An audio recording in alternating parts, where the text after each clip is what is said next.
Hello and welcome to the Health Detective Podcast by Functional Diagnostic Nutrition. We bring you interviews from people who have conquered the trickiest of health challenges using the Functional Diagnostic Nutrition philosophy and similar healing modalities. You're going to hear from experts who have been through the ringer with their health issues and yet managed to come out on the other side. You can always visit us at functionaldiagnosticnutrition.com, but for now, here is today's episode. Hello, my friends, and welcome back to another episode of the Health Detective Podcast by Functional Diagnostic Nutrition. My name is Evan Transu, aka Detective Ev, and I will be your host for today's show, episode number 384 of the Health Detective Podcast. And in good, true biohacking fashion, I of course have my blue light blocking glasses on. And if you don't know why I have these on yet, or why we're talking about biohacking, or why I have the beautiful city of Miami as my background, you will soon find out. But we have kind of a two-for-one today because I'm with Sandy Martin. So she is actually the person who is hosting, and I guess you could call her the owner, if you will, of the Biohacker Expo that we are sponsoring down in Miami, Florida, February 28th and March 1st. So you guys have heard me talk about this on every recent podcast. But Sandy's so cool because she even specified this herself before we got on. She's like, well, no, I don't want this to be a sales pitch for, the Biohacker Expo. I really want them to hear, my story as well, because that's interesting. And I'm like, okay, this is exactly why we partnered with her. She's like the perfect person. So we will talk about her story. I just wanted to say real quick before we get into anything, thank you first of all for hosting us, because we're a sponsor and we give money to the conference doesn't mean we have to get accepted. So we're very happy that we are partnered with you. Glad that you have a mutual friend in Ben Azadi. I feel like that just makes things go so much smoother, right, for both of us, because Ben is such a stand-up person that we're like, all right, cool. If you like Ben and we like Ben, we're all probably good here. So it's one of the faster deals we've ever made, but I've been so happy with how it's went. You've been awesome to work with, and we're very excited. We're not quite at our 100 yet that we have a goal of. We have a goal of bringing 100 FDNs, that is, but we're doing pretty well and we're moving right along. So just to be clear, Sandy, how many people are you expecting to be there throughout the weekend during that February 28th and March 1st? We're expecting to do as well as we did last year. We had 1,600 attendees last year. About 400 were health practitioners, and the rest were consumers. This year, the shift for us is to kind of split that number of consumers with health coaches. We've been reaching out with great intention to health coaches because of one of the lessons I learned last year about, and I think that your coaches can relate to this. Is why I'm going to tell this part of the story. I learned that people in pain, one, don't want to leave their houses, and two, they trust people who are close to them. And so the people who benefit the most from our event are people who have achieved some sort of benefit from being healthy, have transformed their lives in some way, all the way from the beginning steps where you're so excited you just can't shut up about what's helping. Like for me, I wore my red light glasses last night, my red glasses. I slept 10 hours without waking up. And I did it because I knew I needed a deep reset. And I had been to Vegas at the Longevity Fest this weekend. And I came back and I was exhausted. And I was like, I can't, no blue lights. So I blocked them and it worked. And I was reminded that some very simple things help tremendously. That was one of the first things I learned. One of the first things I couldn't shut up about 4 years ago. Now I've tried so many things, and I've learned the hard way that sometimes we can overinvest in things that work or don't work for us. And the whole reason I put on an event as an expo is so that people can walk around and experience for themselves what different modalities look like, feel like, etc. You can bring it into your life, test it out on the show floor, and see if it works for you, see if it works for your clients. So as health coaches are the bulk of your audience, I would say to the health coaches, this is where you get the extra tips to make your practice even stronger, because we want you to have everything you need to make those recommendations to the people who are in need, because the people who are not yet feeling good in their lives, they're not going to come. I can only reach them through you. That's so true. And you know firsthand what it's like to spend on this stuff. and probably learned a lot along the way. Probably got some great stuff, probably got some not so great stuff. So I'm going to read your bio. And Tracy, if you could be so kind, can we put the Biohacker Expo code? So if you guys want to join us, Reed's going to be there. I'm going to be there. Elizabeth will be on the main stage speaking. And Sandy was nice enough to give our audience 50% off since we're planning on having a lot of FDNs there. So we'd love to see you guys. It's biohackerexpo.com, code HDP at checkout. And we'll leave that on for you guys for a little bit while I read Sandy's bio. So Sandy Martin doesn't just talk about health, she fought for hers. After spending, drumroll please, $97,000 in the first year recovering from a brain injury caused by mold, she learned the hard way that most biohacks cost next to nothing. That's why she launched Biohacker Expo, to connect people with experts who know how to heal without breaking the bank. For 15 years, Sandy ran massive Comic Cons like SuperCon and GalaxyCon. I thought that was so cool when I learned that about you. I wasn't expecting that. Drawing up to 60,000 people. But when mold took her down, she hung up her cape and entered her fortress of solitude to discover what it means to be the hero in her own life. Recharged, Sandy's on a mission to help you discover what your kryptonite is so you can recover your energy too. Beyond Biohacker Expo, Sandy consults with companies to stay ahead of biohacking trends and expand the alternative health market. She's a featured expert on biohacking for NBC News, a sought-after speaker, and a leading podcast guest. So let's break down this story. That is a heck of a lot of money. One of the things I always share very publicly on the show, my mom actually got on in like episode 170 to 200 range to share her story. She's not some alternative health person. She practices it, but she's not like teaching it or something like us. And she actually shared with me once I got older that my dad and her spent over $100,000 on her health, which is insane, right? And they didn't have that money, but it was over many years. I cannot even imagine hitting those numbers in the first year. So obviously you mentioned mold in your bio, but what did your health symptoms first look like and when did they begin? It started in my brain. And I think that's because I was so overworked and in a state of burnout. I want to say stressed, but I loved it. I loved the stress I was under. I was converting, it was during the time of COVID, and I was converting a live events business that had just gone under. The GalaxyCon Raleigh, we'd just refunded about $400,000 in tickets and had to reinvent ourselves. And so in the reinvention, we created the world's largest celebrity meet and greet business. For a couple of years, it just happened to be online, but I was instrumental in building that operation, that infrastructure. And in September of 2020, I converted it into a very solid e-commerce business off of some just like duct tape, the equivalent of that we had put together at the start of things. And so I made it into a viable business in 1 month's time. I was really sharp. And then I was like, oh, I need a break. I'm going to paint. And it's like the Karate Kid move, paint the fence, sand the floor. And I just wanted to shut my brain off. But when you are painting in an area where mold is hidden and you don't know it's there, that I've learned recently, even just in the last couple of months, I learned that those paint fumes can be a carrier for the mold. That mold itself oftentimes will settle to the floor. And if you don't disturb it, it's not likely to harm. But we have all of these things in our environment, dust mites, paint fumes, all sorts of things that can act as a carrier. And so I believe that that's how it went straight to my brain. It had the ability to get there both through my optic nerve and through my sinuses. And so within 2 weeks of doing that, I didn't even recognize for months that that was that contributed to the way I was feeling. I just knew that in mid-October, I couldn't run reports on the systems that I had myself built a month prior. And so when that happened, I was terrified. I mean, the position I held in that company and the reason why I invested all the money was that if I didn't get my brain back, we were screwed. So I had to do everything possible. An investment in my brain was an investment in the company. I went to a neurologist right away.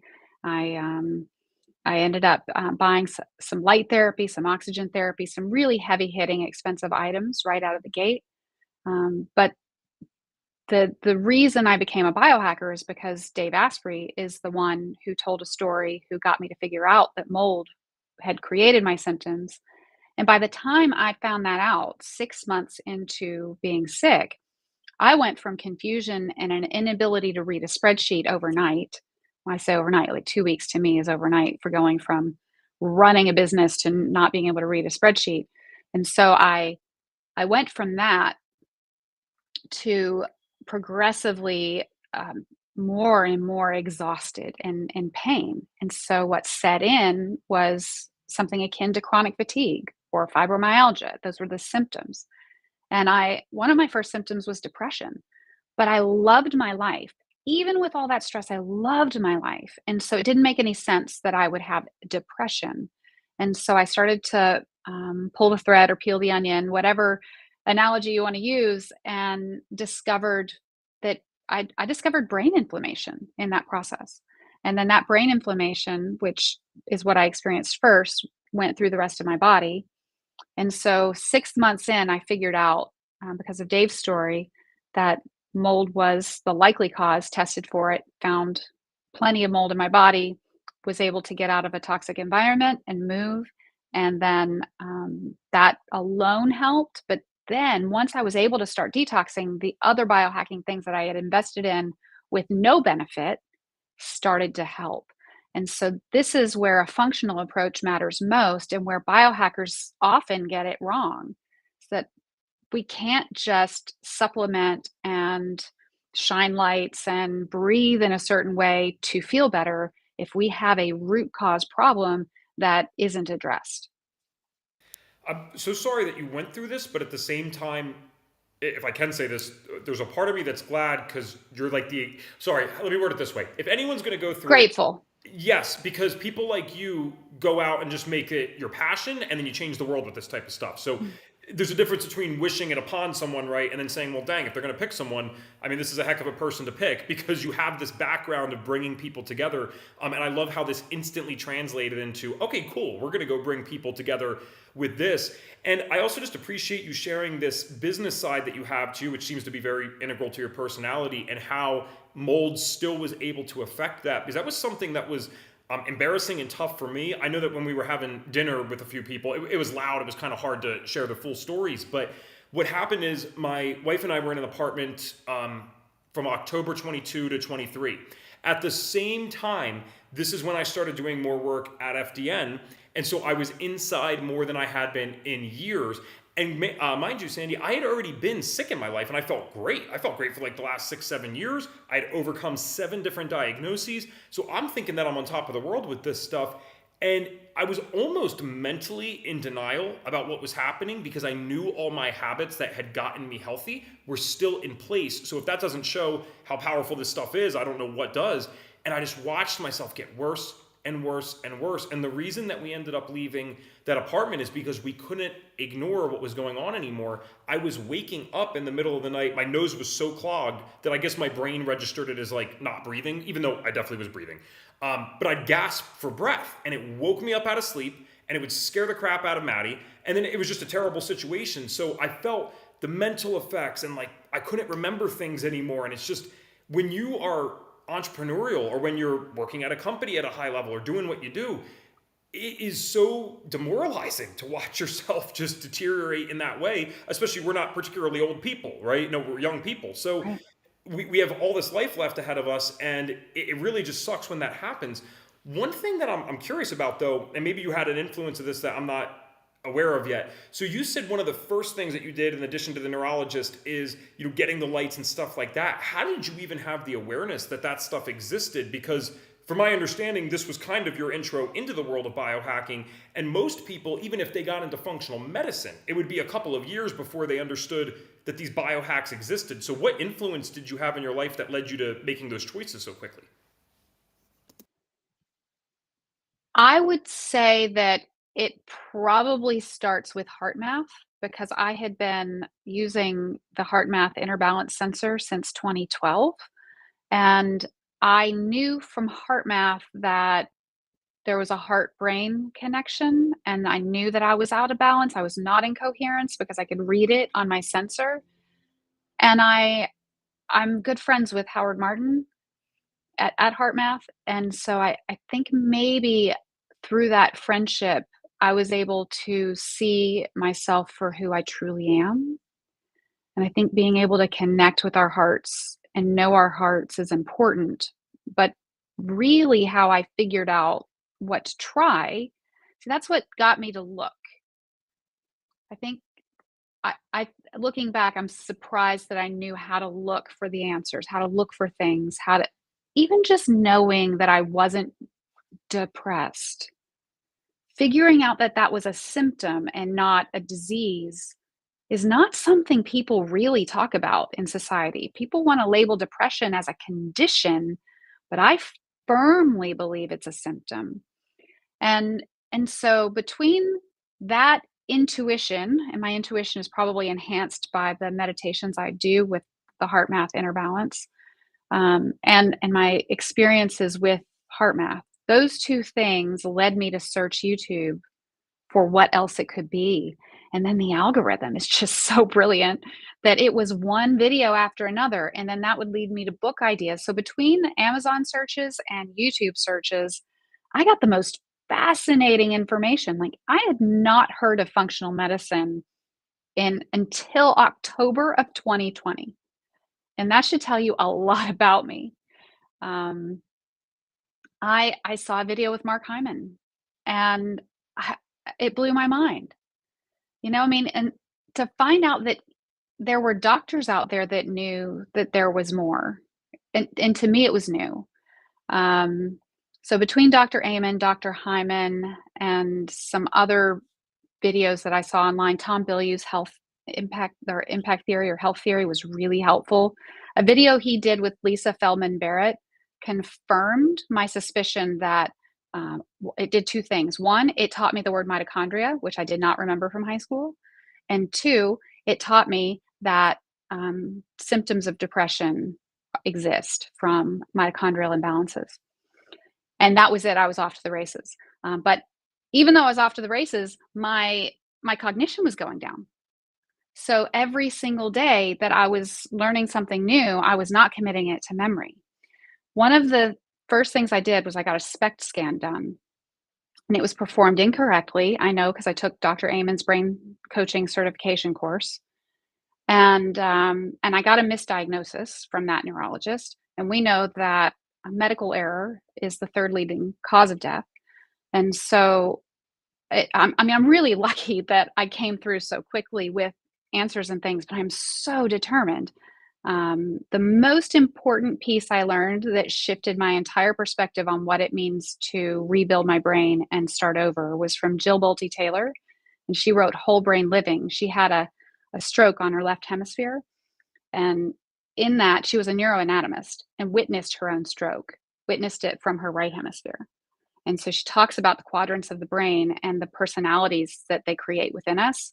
And I know that the mold must have gone to all of the things that I identified as me, because all that got real quiet. And then in that quiet, because of Jill's book, I realized that the number one symptom I had, and when I was at my worst, was I couldn't get out of the present moment. I was stuck. There was no past, there was no future, couldn't make decisions. I couldn't go through a sequence. I was stuck in the moment. And the moment I woke up to that, I thought, oh, this is a gift. I had been trying to find the now for decades and couldn't find it. And then there I was, I couldn't get out of it. And so I still, with that awareness, didn't know how to get out of it, didn't know what was causing it, but felt grateful.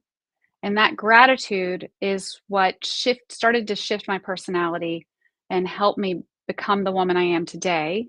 But then once I started to heal, I could feel the analysis come back. I could feel the decision making come back. And with that came judgment, which is all governed. The brain wants to label things. And so that's where judgment comes from, that left side of the brain. So when that came back, I had to decide who I really, truly wanted to be. And I got to pick this time. And so with that, I decided that I would live for purpose. I would take the skills I had in the last 15 years teaching people how to dress up like Batman. I would use that to teach people how to be like Batman. And now that's what I'm doing.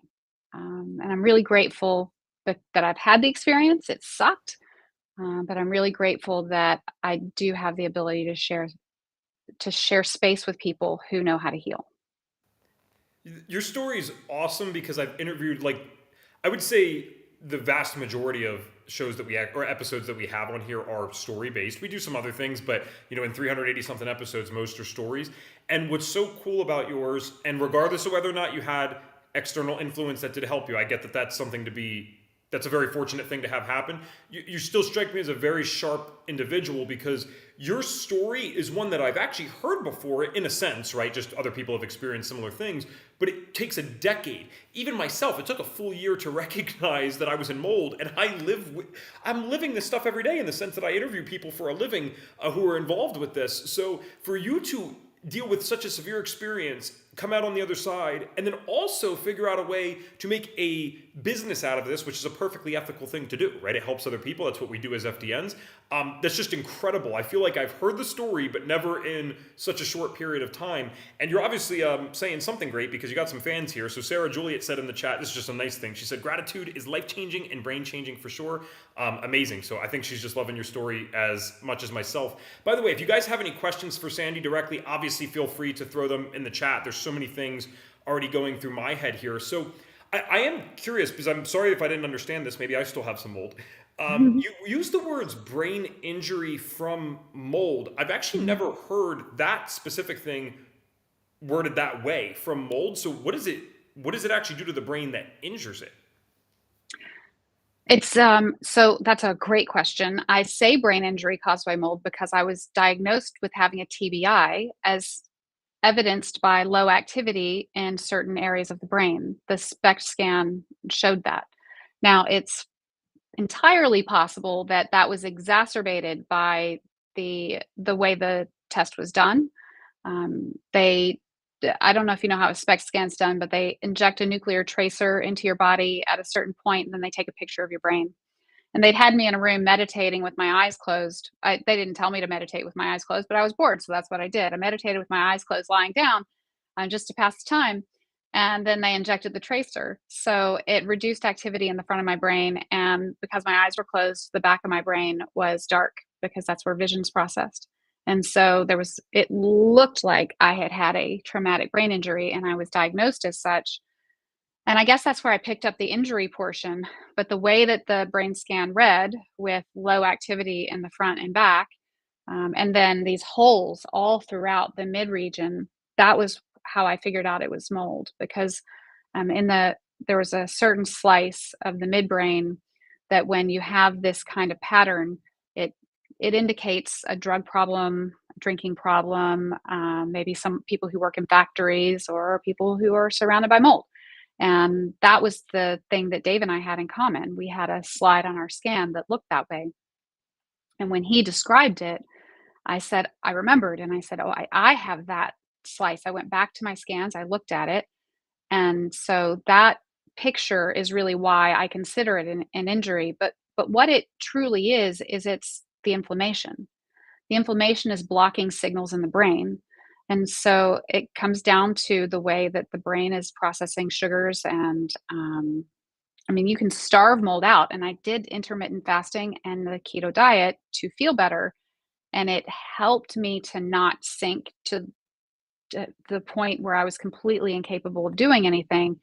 I could function pretty well in the mornings while I was fasted. And then beyond that, I would start to fall asleep around 7. I just didn't have the energy to get through the day. But I used these things to keep myself going and moving forward every single day, trying to figure out what was wrong and how to fix it. I was determined, and so grateful my ex-husband was able to take the company and run with it. Um, it took 5 people to replace me, but he did it. And they got through it. But it was hard. It was hard on him, and it was hard for me to leave. But I put whatever attention I had towards figuring out what it would take to get better. And you see my notes; they don't make any sense at all in hindsight. Like, I know I learned a ton of stuff, um, but I did have to piece it together later. But I Wow. was just determined. Yeah, well, one that makes a lot more sense. Thank you. And because Amy had the same question in the chat. Amy also said, Evan, that makes me feel better that it took me 5 years. Yeah, it's not competition. And I would say, no, Sandy's story is exceptional, right? For what I've heard compared to other things that I've heard on the show. And if anything, I'm just happy. I'm happy that the information that shows what we're doing here, even if we're smaller than a Mark Hyman or a Dave Asprey, that's fine. What we're doing here matters because you just said the algorithm just starts showing you stuff. People are wanting this information, but the difference is 10 years ago when I got into this was not the same level of information available. I can't even imagine some of the folks that hop on the show and they're like, oh yeah, I was sick, as a teenager. I'm like, well, how old are you now? Oh, 55. So they were sick 40 years ago, already getting affected by what we're doing in today's modern world. And I mean, you really didn't even have access to like good stuff on the internet, let alone people talking about this stuff on the internet. So if anything, this just proves that what we're all doing matters and it works, that people like you can get so sick and actually have the ability to learn something this fast, so that you don't have to spend a decade of your life like this. I'm just beyond grateful for that. I see a few other things coming in. Let me see. Perseverance pays off and it's not easy. Okay, you guys are just awesome, like fangirls here. I didn't know if anyone had any questions. I love the nice comments too. So one thing I want to ask is, what do you think, if you're able to narrow it down to one thing, and if it's not an appropriate question, that's fine, because I do understand healing's holistic, especially as an FDN. But I am kind of curious, what would you say, if anything, was like a major thing, or maybe two things that really helped you get to where you're at today? Because I'm looking at you run this expo. And you can learn a lot just by listening to someone speak. You're very verbally fluent.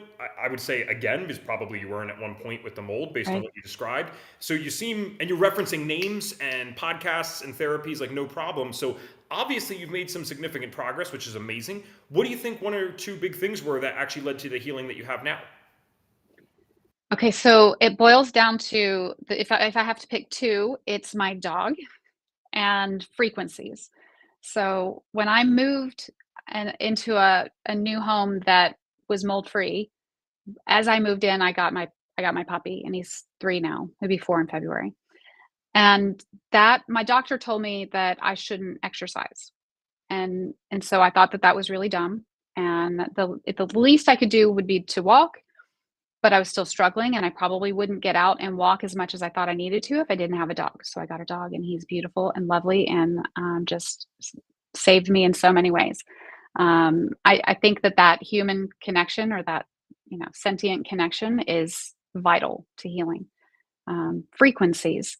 I wanted to get out of the house, but I didn't want to do much, and so I picked a gong bath. And I don't know how I figured out that sound baths or gong baths existed. You'll see the cymatics behind me on my wall. These are pictures of sound and water. I When I was at the doctor for the mold, I went to that doctor right before I went to my first gong bath, and he did a tuning test fork on my toe, and I couldn't feel it, and I had peripheral neuropathy. And I went to the first gong bath, and I didn't feel my toes. The second gong bath, within a week, I felt my toes. And so there's something about being in front of these really powerful instruments with these frequencies that you can feel. I mean, they fill a room. It's like going to a rock concert with the way that these frequencies can be felt in the body. They, s- I lied down with my head towards the gongs, and I could just feel it pushing it out. And so it wasn't just sound frequencies. They recommend microcurrent for people who have mold in their bodies to help detox. And so I did both. I used the Healy and I think I used the immune defense setting. And I used that daily once I figured out that mold was my issue. And then I went to the gong baths twice a week. And that and walking with my puppy, I think that those are the primary things. I mean, there are some specific things with mold that are important. The first is that I went to 2 functional medicine doctors. The first was covered by my insurance, and the second one was not. The first, covered by my insurance, prescribed a drug called nystatin, and I think it's part cholesterol lowering and part antifungal. And so I think she was trying to kill 2 birds with one stone, but it almost killed me because I had suicidal thoughts for the only 4 days of my life when I was on that drug. And so I called her and I said, "I can't take this." And she said, I gave you a handout that said you had to have mental health therapy to get through this. And I was like, no, it doesn't work that way. You don't give me a drug that causes me to think these thoughts, and I go talk to someone to feel better about having these thoughts. I'm not doing that. And so I stopped taking it and found another doctor. Well, funny enough, that doctor told me that the number one thing I could do to get better would be to not focus on my symptoms. And you might know about what's it called? Neurolimbic rewiring. So I downloaded a program for that. He recommended that, and he said, no symptoms, just no. And so I went home, downloaded it, started the program, and within a couple of days, it clicked. My chemical sensitivities went away, and I wasn't recognizing my symptoms at all. And so I went back a month later, and he said, so tell me about your symptoms. And I said, what are you talking about? And he goes, well, you must have had some symptoms. I said, sure, I'm sure there were things happening in my body, but I didn't register them because you told me not to. And he's like, no, seriously. Like he thought I was kidding or something. And I was like, no, seriously, I did the work. And so then I went back one more time and he asked me the same question again. And then I had to fire him because I wasn't experiencing symptoms anymore. And if that was truly core to healing, I wasn't going to change the behavior. I was going to stick with it. And he just kept wanting to put me on things. And at $600 an hour, I spent $13,000 that first day with him. And so there's the trouble with the industry, especially surrounding mold, is that there is so much money to be made in how desperate mold patients are. And this is where functional coaches can make a huge difference because you guys aren't charging $600 an hour. You care about people on a level that is very personal, very interactive, and the way you can help guide people through these problems is key to them getting through it. Because the inclination to say, like when the first doctor tried to give me a stroke drug called nimodipine, and I refused to take that, he and my ex-husband ganged up on me to get me to take it. The doctor says, like, how many of you have heard that? The doctor says, You do don't get it. the chat blowing up with that one. And so I had to fire 3 doctors. I haven't been to one since. And like that's not true. I have a friend who is a doctor of Oriental medicine and a functional medicine practitioner, and I go to him now. He helps me analyze my blood work. I do have someone, but he's like a coach in that respect, right? Like I haven't been to an MD since I fired that 3rd doctor. And I just think the role that everyone here plays in healing is just tremendous and vital to the health of America, truly. Awesome. All right. Well, we have quite a few questions here from the audience. You guys are great. I would love to prioritize what you guys want to see and then just facilitate this for you. So, okay, couple things here. Tom, you had said I would like to learn more about your peripheral neuropathy. Could you just, Tom, I'll come back to yours, I promise, but what specifically would you like to learn more about? Do you not know about the condition or something specific to Sandy? Let me know. There's a lot of questions around the frequency stuff. So, Cheryl had asked, let's just get to a specific one. Which brain retraining program did you download or use? The one with the woman. I don't remember her name. There's a guy, there's a woman. I don't recall, but if you look up neuro limbic rewiring program, NLRP, is that what it is? You'll find 2 programs. I used the one with the woman. Is it the younger blonde girl? I think so. I know she's blonde. Do you know her name? Well, I was about to say I don't. Oh my gosh, I don't want to get it wrong. It's so funny because if it's who I'm thinking of, she's actually an FDN, believe it or not. So that's amazing. I would believe it. Okay. Is she? And no, I don't. It doesn't matter to me if. I don't remember her being young. That's the Okay, it doesn't distinction matter to here. me what faith you are, but she's very open about this, so it would be a distinct thing that you would remember. Like she calls it like Christian brain rewiring. So did you do that? No, it was not that one. Okay. I know Cool. who you're talking about. I've seen her stuff. It Gotcha. wasn't Yeah, her. she So got I guess great there's 3. advertisements. Great funnel, whoever's running your marketing. I get her all the time. So, okay, very cool. Amy said she's a frequency-specific microcurrent practitioner. Awesome. And she said it's very helpful. Where can you try microcurrents? Do you know? Like other than Some acupuncturists do it. So like you said, it was Amy who said she does frequency specific microcurrent. I went to my first session with an acupuncturist who provided it. He recommended the Healy to me, and that's when I started to use the Healy. Gotcha. Thank you. All right. Brooklyn Hannah. Thank you guys. Yes, that's who I was talking about. Shout out to Brooklyn. I'd love to have you on if you ever watch this, Brooklyn. Gina. Hello, Gina. Good to see you on here. Can you expand on heart math inner balance and what your initial number was? And did you do it daily or weekly? I would say, especially during this period of time, there was no consistency in anything I did. But to be fair, there's not a lot of consistency with me, so maybe that persists.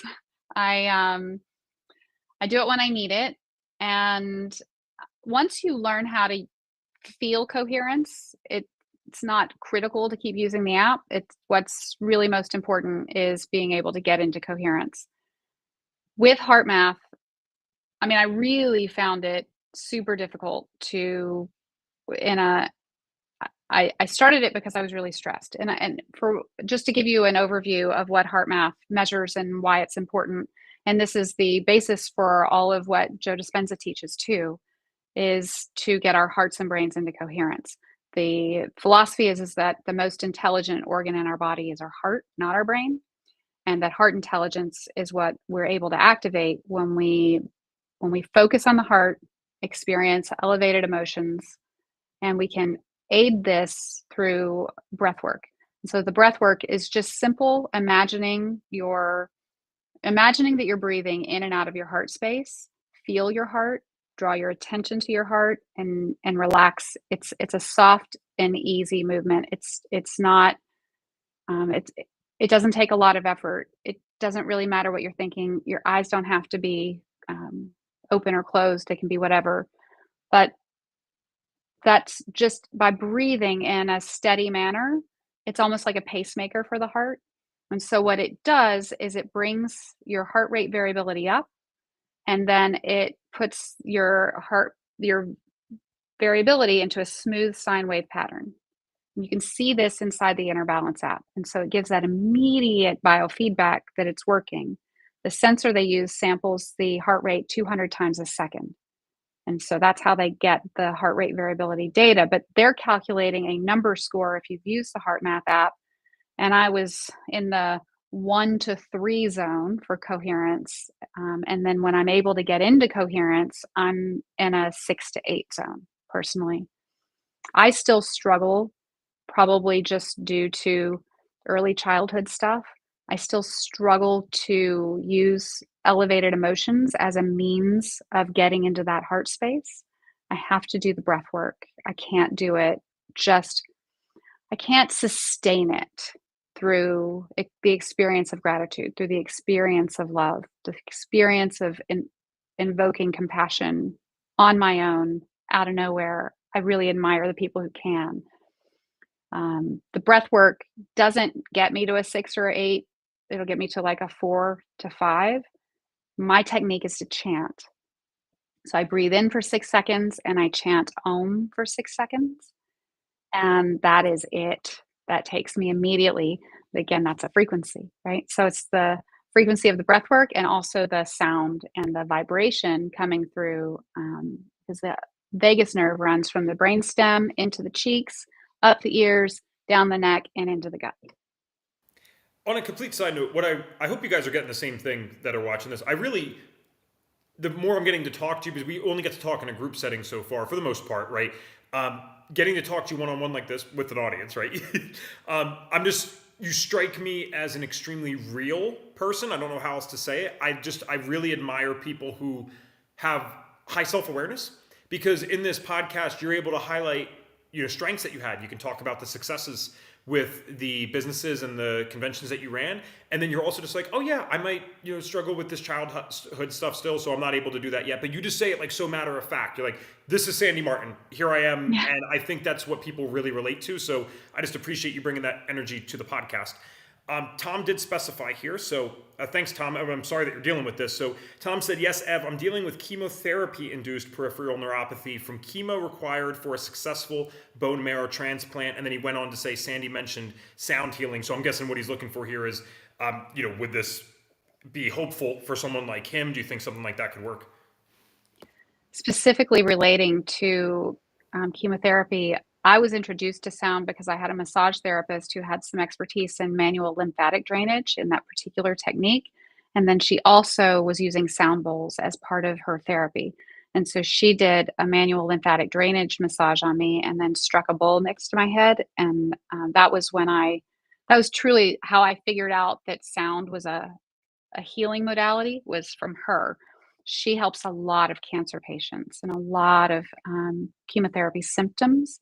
And so, if you're looking for a recommendation on how to begin to resolve that because of chemotherapy, I would say find a really great MLD massage therapist, and that's a great place to start. The the peripheral neuropathy is it comes from capillary hypoperfusion, and so the blood's not getting into the extremities. It's not getting into the fingertips and the toes. I'm guessing that you're having it both in your hands and your feet. And so doing things to stimulate blood flow in the hands and feet. Now we're getting into the biohacks. So you're addressing the root cause of the cancer, and now we're getting into can biohacking help you? It's my understanding that extra glucose in the body can prevent that. I mean, that's what causes peripheral neuropathy and diabetes. And so, if you're able to reduce the amount of glucose that's running free in your body, that will help tremendously into resolving that. So, I think that the ketogenic diet was probably helpful to me when in my own peripheral neuropathy. But in addition to that, deep breaths deep into the lungs, getting more oxygen flowing through your body can help with that blood flow. And then vibration therapy. I personally, my dad has drop foot, and we don't know what caused it. But in the last few years, he's gotten to a state where he can't lift his feet. And so, just being the nerd I am who loves frequencies, I created my own sound beds for him. And for me, it's not just the vibration. I could buy a sound bed that offers vibration, but I couldn't find one that was delivering sound at the frequency that I believed would stimulate those peripheral nerves. And so I built my own, and now he's lying on that every day. He says he doesn't know if it's working, but it's definitely relaxing.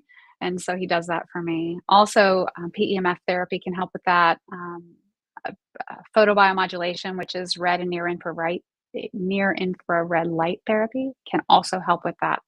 And so, if there's a clinic near you, a med spa or a biohacking clinic, a wellness clinic that's offering any of these modalities, you can test them out before you make big investments. There's great light therapy devices you can buy for yourself at home. And I think maybe that's a place to start.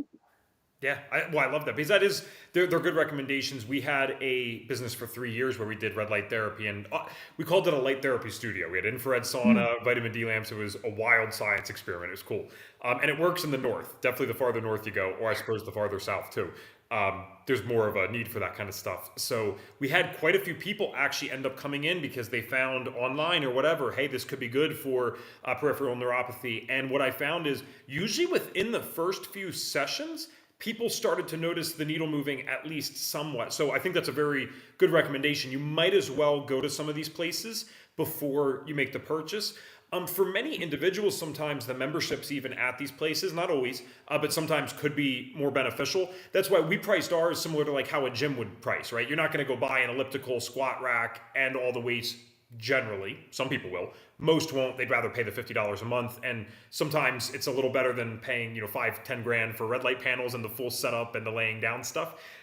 So yeah, I love that we have the ability to test these things. Guys, I also appreciate your participation. I'm sure Sandy does as well. I'm going to take over just for like the last 6-7 minutes here, only because I do want to talk more about the Biohacker Expo. So if you tuned in late, because I can see numbers change throughout our time here, this is actually the woman who is hosting the East Coast FDN conference, as we're calling it, only because we have the privilege of being a big sponsor there, and we are trying to get as many FDNs there as possible. Reed and I have a personal goal of getting 100 FDNs there. Reed and myself will be doing a business workshop. We have Elizabeth Gaines on the main stage. She'll be doing a presentation on different hormone stuff and salivary hormone testing, so that's going to be fun. But Sandy, it's not just FDN stuff that is the reason that they should come. You have some other amazing speakers. So I know that you might be biased towards topics that you love. I think that's totally appropriate and fine to share. I'd love to know who are a couple speakers that you cannot wait to hear from at your event and that you would want others to know that they are speaking. Well, I think everyone here will be excited to know that Ben Azadi is speaking. And so let's give Ben some props right out of the gate. I I think that I'm grateful that we are able to speak about health now out in the open. I feel like it's been a little covert to talk about holistic healing for too long. And because of the covert nature of health optimization and biohacking, I've booked Andrew Bustamante to speak, who is a former CIA operative and he runs a company called Everyday Spy. And we spoke on a Zoom recently because he's like, "What is it again? What is this connection?" And I mean, he does a lot of things in the high performance space, and and so he gets that, but he knew I wanted something different from him. And so what I explained to him is what I'll explain to everyone here is all of the products we buy in this space and all of the supplements we take, they have these wishy-washy claims on them because they can't make claims. We're not legally allowed to say what this stuff does that we do. This is why the testing that you guys bring people through is so important, because you can talk about a before and after on a test. But when we say that red light therapy will help with peripheral neuropathy, I can say that on this podcast and I can say it on someone's stage, but a red light device maker cannot put that on their package. They are legally restricted from saying such. And so we have to gather in order to speak freely. And then I'm bringing Andrew in to teach us what it means to communicate clearly on a covert topic, because this topic we're discussing is still covert. I mean, Bobby's almost the head of the HHS, but he's not there yet. And so we're still operating somewhat in the shadows, even though we're live on a podcast. And then because of the Comic-Con background, I want to have fun at these things, and laughter is the best medicine. So I have JP Sears hosting the main stage all weekend. Well, Friday and Saturday, it's a 2-day show. And so I think he'll bring some levity to the topic, keep it fun. Consciousness is my favorite topic. And so Mark Devine and Mark Serto are both talking about that topic from different perspectives. Mark Devine from the Mark Devine Show and the creator of Seal Fit is going to talk about what it means to be uncommon and what it means to have an unbeatable mind. And Mark Serto, I have involved to talk about how we are more than our physical bodies, because I think that it's not just what's in the cells, it's how the cells communicate with the outside world. And we know, and I get this from HeartMath, is that the heart produces an electromagnetic field around our bodies that we have the tools to measure up to 10 feet away. And that's just the tools we have, right? Like, who knows how big this electromagnetic field is around our bodies? And that is exchanging information with our cells at all times. It's helping to order the communication between the brain and the heart and the gut. It's the electromagnetism that plays a role. And so talking to an expert on consciousness is part of how I want to help people get to the point where they understand the mechanics behind you can't focus on your symptoms. Your mind has to be somewhere else. You need different information in your field. And we're going to just basically talk about what it means to live a great life free of pain, free of suffering. And we have a number of experts also that will come and help with that. This was not my point of the question, so I swear I'll get back to this, but you just I don't know if you saw the look on my face through the blue light blocking glasses. Like, you just hit me with an aha moment. That was that. Well, no, it was stunning, because just the other day I was talking to my friend Skip, and we were just talking about COVID and all this stuff, right? And I said, isn't it weird that we haven't discovered yet why, like, even right now, what we're doing, Sandy, we both know intuitively that you and I do not have the same connection right now virtually, even though I can see you and you can see me and you can hear me and I can hear you, as we do in person. But I was just talking to him 5 days ago. I'm like, I wonder what that is, and I can't wait till we discover it. And I'm not saying that this automatically means that, but when you just said, I'm like, oh, duh.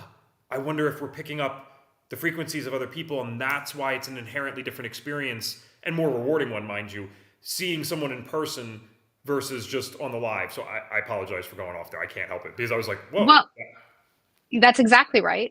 And when we gather in groups, in coherence. So this is what will happen at a Joe Dispenza event. When everyone in a group gets into coherence, the first thing that happens, and he describes this, is that the energy, when they first focus their attention inward on the heart in order to get it to expand, they have devices in the room that measure the energy level of the room. The energy of the room drops. So everybody goes inside, and then they start to radiate out. And this all starts with heart math techniques, everything that Joe's doing at his events. And so we bring it in, and then we radiate it out. And then when we are in a group of people committed to doing so, I mean, it could be in a yoga studio, it could be at a sound bath, it could be at a Dispenza event, it'll be at Biohacker Expo. We're going to drop in and we're going to radiate that love out, because that's who we are at our core. That's what anyone who's into this believes in, is that we can help other people. And so we all use different words for it, but that's what we do. It will be felt in the room. That coherence between people, it is felt. And I don't think we have the tools to measure it, but whenever I perform a gong bath, by the way, I bought 6 gongs after that experience, and I perform gong baths. When I do that, I imagine the fields coming together from the individual people lying down, and they all create this larger bubble together. And I picture it in the room that we've created this little oneness amongst the 12 or so of us in a room. And then when we get to the event, we'll have that with 1,600 of us. And there are a few key placements in the room. Like I put Lila Quantum at the center of the room to ground the center of the building, to create that energy field of what we're trying to do. Now, I will challenge you and say, even though it is very special when we get together, when we have intention, that we are able to connect our fields in a quantum nature. I don't even know where in the world you are, but it doesn't matter, because our hearts are connected. And I do feel that while we speak. I think that's an excellent point, and I would actually personally agree with that. It's just the fascination of, like, we all know that a Zoom call is, at least initially, let's say there is no intention, right? At least initially, then it's different than the in-person thing. And you helped me with an aha moment. So thank you. That's why I love doing this podcast. Even this far in, I swear I learned something every time. Tom asked me real quick, Ev, can you share which blue light blocking glasses you decided upon? They are both functional and yours are a nice style. Well, it's funny you said that, because these are not blue light blocking glasses. They're clip-ons. That's why it's probably a nice style. So I just add them on, but I got these from Bond Charge. The shipping does take a while because they're based out of Australia, but they make quality products. I love that they run everything through a spectrometer. RA Optics is also good, but really the secret seems to be just buy other glasses and put the clip-ons on. I love that I can just kind of go on and off with this. So separate thing, but thanks, Tom. I hope that you're able to buy these. These are a little cheaper too than buying the $100 glasses. The clip-ons were like 60, so I've been happy with them. Sandy, I cannot wait for this. I think this is going to be so cool. I love your mix of speakers. I knew exactly who you were talking about when you mentioned the Andrew guy, because I see some of this stuff on Impact Theory and other podcasts, and I'm someone who loves that. So I just think it's cool that your brain made some connection there to bring someone like him in. And just ending on this note, this idea of what happens when the group's all in one place, that's why I'm so happy that there's all these other individuals coming, because we've hosted other FDN conferences before, and you'll get 300 FDNs, and listen, that's extremely powerful, and it's an amazing thing in and of itself. But when our FDNs, is not all of them are business people, at their core. Some of them, this is like their first thing that they've ever done business-wise, which is totally fine. We would love for you guys to go to a conference. For some of you, it's the first conference you ever went to.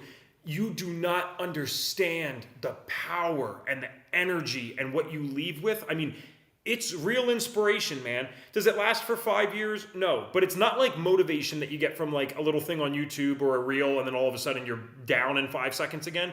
I mean, when I leave a conference, I really make breakthroughs, and I could have a genuine shift for a couple of months afterwards personally, just because of the things that I experienced there.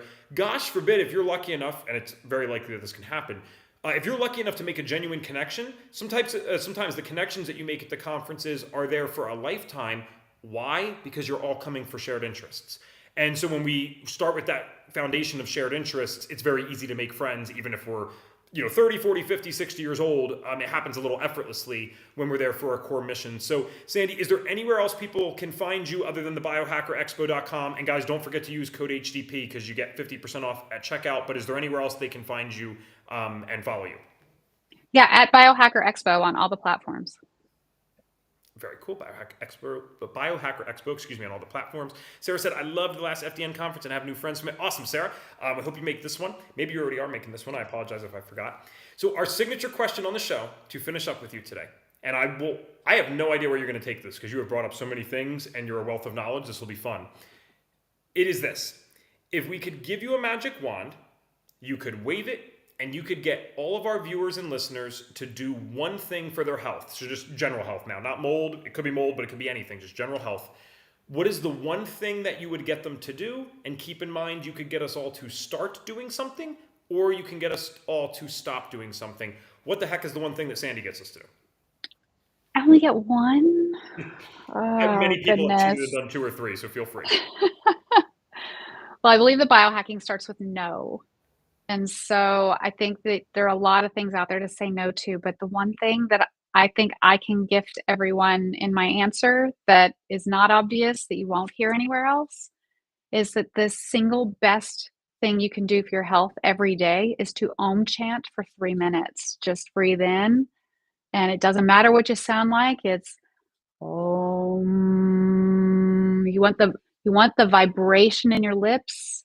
You want to feel it go down your cheeks. Put your hand on your heart, feel the vibration, feel how far it goes down. And in 6 seconds, and Om out for 6 seconds for 3 minutes every day. I do it before an important meeting. I did it before we started today. I do it anytime I need to pick me up.